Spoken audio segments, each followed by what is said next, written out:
Today on Drawbli. We're looking at the art of Antonio de Luca. Wow. Wow. Look at this. So you have brought this artist to my doorstep. Abby, tell me about Antonio's artwork. So from his art station, I can see he's done work on the Lord of the Rings trading game, which didn't Post Malone just... Trading game? Trading card game? Oh, trading card game. Gotcha. Oh, yes. Card being naturally implied. I mean, what else would you be trading? I'm not sure. Figurines? I love this piece. It looks as though it could have been entirely done in very intricate watercolor, although I believe he works digitally. I only know that because lately I've been studying watercolors a lot. I'm taking a watercolor class. And I showed up and realized I needed to do some groundwork on my own. So now I've been studying a lot more watercolor. There's so much detail in this. It is crazy. Like all the stuff on the pillars, oh man. And I can just feel that it's Lord of the Rings. Like, granted, in the image description, I didn't know that personally looking at it, so I'm glad that you told me. The architecture is very Rivendell. I see it now. As someone who has only seen the Lord of the Rings movies, once or twice, years ago when they first came out. So sad. Yeah. So uncultured and unrefined. This is a beautiful ship of Lothlorien, clearly, with what might even be Galadriel herself upon the bow. This is a very important and very beautiful image. Very important, very beautiful. Very important, very beautiful. Let's take a closer look at this character because that is so beautiful. There is so much cool stuff happening here. This is just a stunning image. Look at the beautiful trees, which are a very important part of the lore of this forest.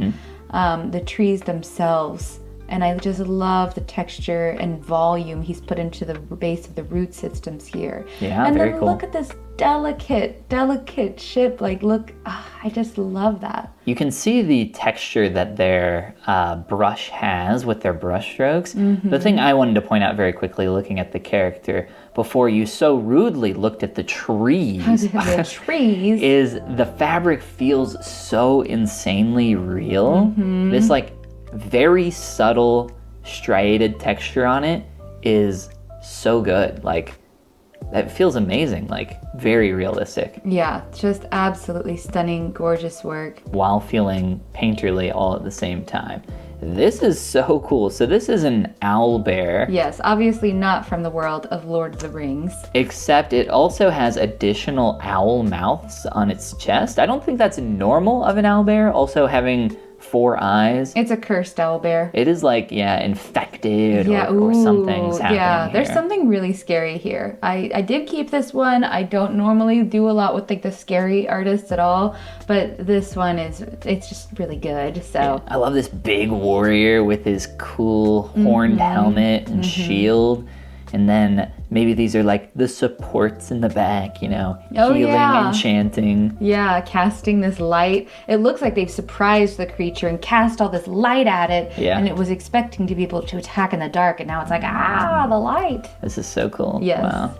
So that's not from Lord of the Rings, you said? No, neither is this. This is really cool. I don't know what all is happening here, but that being is summoning those beings. And these beings are none too pleased about it. There's a lot of beings being unpleased. Yes. Oh, look at his mechanical legs. This is like a steampunk sort of world we have here. Yeah. This feels like the end of a D&D campaign and you're fighting the final boss. Yeah. And he's summoning his army. Or the great ethereal god to come crush all of humanity. Yeah, what a fun Look at all the design. Tentacles and stuff and the His wings. weird feathers. Ugh, I don't like looking at it up close because it makes me feel grossed. All happening in a clock tower. Yes. Oh, very dramatic. Very, very cool. Which brings a lot of balance to the image. These big, long gears and rods. Yeah. I don't know. What goes on in a clock tower? What do you call those things? Gears and rods. Are you sure? This is from God of War. This is one of the main enemies that you fight a few times. Oh. Yeah. Does he just hit you with that giant piece of wood? He does if you're bad at the game, yeah. Oh, so yes, in my case, he would. Very cool. That's very cool stuff. Awesome. I'm guessing that was work done for the IP and maybe fan art, not sure. I mean, at that level, I would hope he got paid. yeah, I would think he did. Ooh. I just love this portrait. Of classic Gandalf. Dumbledore, yeah. Yes, sure, yes. I know enough about Lord of the Rings to know that this is Gandalf. Yeah, Gandalf the Grey specifically. It looks like he's still at his grayest here. Yeah. I love this portrait. Like, aside from the content of the actor and character, like, this is so nice. Oh, you love it. Not aside from that, as in you don't love those things. You're saying separate from the fact that it's Gandalf. It's also just an incredible portrait. Yes. Yeah. Yes. I love the strands of hair. Like, those are so real and feel so believable. And then, of course, this glowing area of hair here on this side. It's just incredible. Just a beautiful, beautiful piece. Yeah, what an amazing painter. Like, the ability to make something look good in that very painterly kind of rough style. And then to also have all these things that are rendered out to such an extreme. I don't know how they do it. Very, very impressive. This feels like a D&D campaign from within Lord of the Rings, because I don't necessarily recognize the characters. I mean, that could just as easily be Legolas and Aragorn, but that's a girl halfling and a girl elf, presumably, or human. And obviously I don't recognize them from the lore, so could be anybody. Could be anybody. But yeah, I love the muscled backs on these. Yeah, I wanted to point out just like the way that this is painted is so nice, where you can kind of see the brush strokes following the form, very Bridgman-esque. A lot of really just incredible techniques when we stop and look in at the minutia. Yeah, and of course, you know, we're not limited to just like close-ups. We've got this beautiful piece that has so much negative space. I wonder with this artist if he does ever engage in some photo bashing to get all that texture of the mountain in. I wouldn't be able to know, nor would I, you know, like view that as anything. Yeah, a lot of painters, a lot of digital painters will grab, I've previously mentioned, just like a 2D photo of just like a flat stucco wall for just some rough texture to get some organic shapes. You can also have brushes that apply these like just random kind of marks. There are a lot of ways you can get that kind of organic texture. Anything that you can do to get some of those effects that a traditional brush would be able to do much faster and easier, you know, do it. Do whatever you can. I love this artist's portrait work. This is a gorgeous, gorgeous portrait. The way her red hair glows around her face is just lovely and sublime.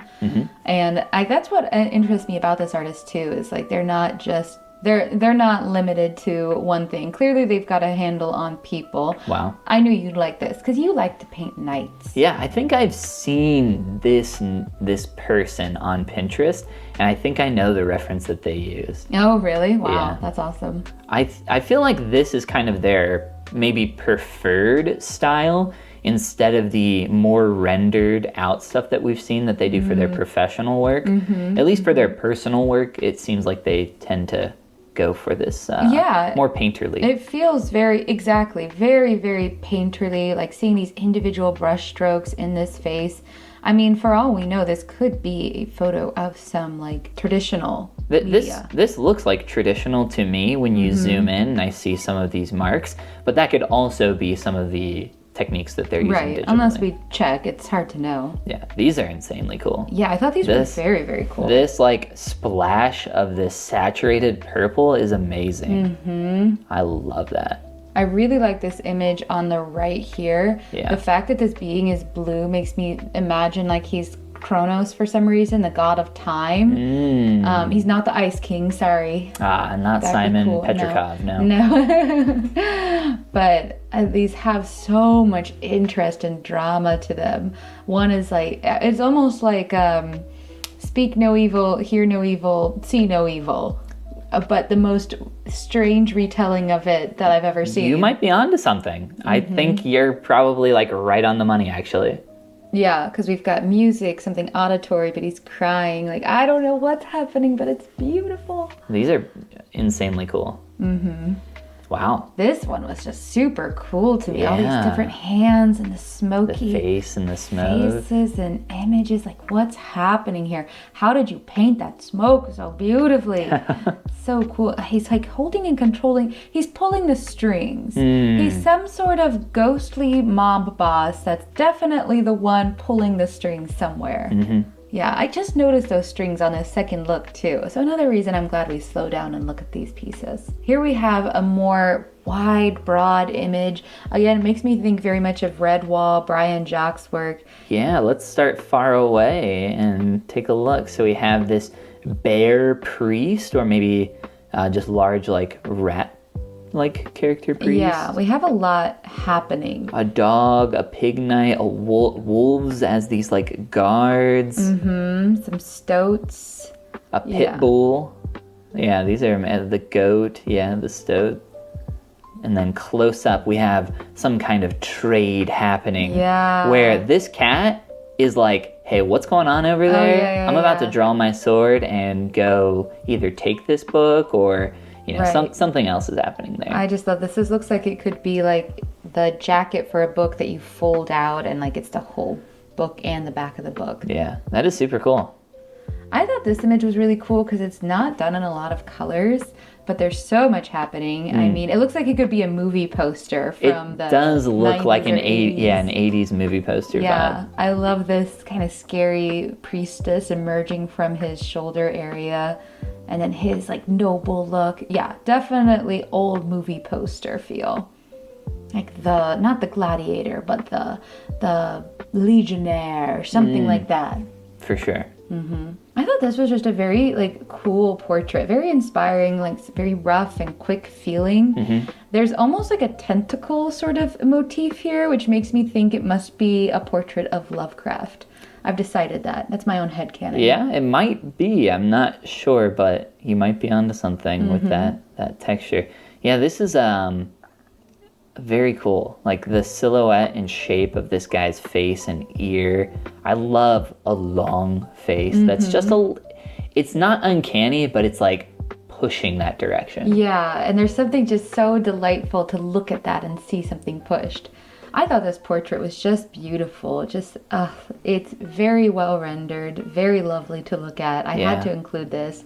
It may be a more... Oh, sorry, go ahead. I was just going to say, I struggle so much with just doing a face in perfect profile to where I flatten so much, but they've done such a good job here. Yeah, I love especially the shadow along the jawline here, the shadow under the cheekbone, and of course in that like divot behind the eye and along the nose. And then just here along the brow here too. I love that like play back and forth between the light and the shadow. There's a lot of flow back and forth happening there. Yeah, just expertly rendered lighting. And then this, I'm gonna end this with some of their silly work, but I couldn't not include these because they're just so cute. I think you were onto something calling out that portrait as potentially being H.P. Lovecraft. Yeah, earlier. I think I was primed to think that because I had seen this image and I was like, oh, okay, they do stuff with Lovecraft.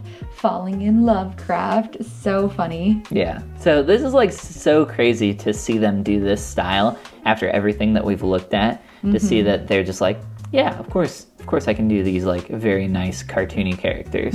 Easy mode. Let's go. Nice. So we have the Mona Lisa and the Scream.